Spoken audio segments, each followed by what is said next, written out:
6 जण पाहिजेत तो प्रस्ताव मंजूर होण्यासाठी, तर तुम्ही कुठं पाहिजे? संसद मध्ये पाहिजे. तो ठराव माझ्या समाजासाठी योग्य आहे का, तरच मी तो मंजूर करून देईल. जर अयोग्य असेल तर मी तो ठराव तिथंच बरखास्त करीन. यासाठी तुमचं मतदान हवंय. पण आम्हाला लोकशाही काही कळलीच नाही. आम्हाला फक्त 500 रुपयासाठी लोकशाही कळती. तुम्हाला डॉक्टर बाबासाहेब आंबेडकर जर कळले असते तर आज प्रत्येकाच्या घरात सोन्या नाण्याने भरलेल्या थड्या असत्या. कारण लोकशाहीची ताकदच ही आहे, तुम्हाला कधी कळली नाही. पक्ष कोणता आहे हे नका बघू, पक्षामध्ये बहुमत किती आहे हे बघा. आणि जो नेता निवडून देता ना त्याचे विचार काय हे बघा. तुम्हाला घेऊन 10, 20 आणि 30 वर्ष तुमच्याबद्दलचे आणि तुमच्या समाजाच्या उन्नतीचे त्याचे काय विचार आहे हे बघा.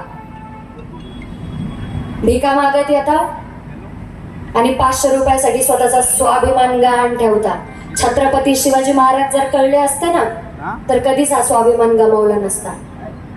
त्यांच्या दरबारात आलेली प्रत्येक स्त्री स्वतःची ओटी भरून गेली, इतकीच गोष्ट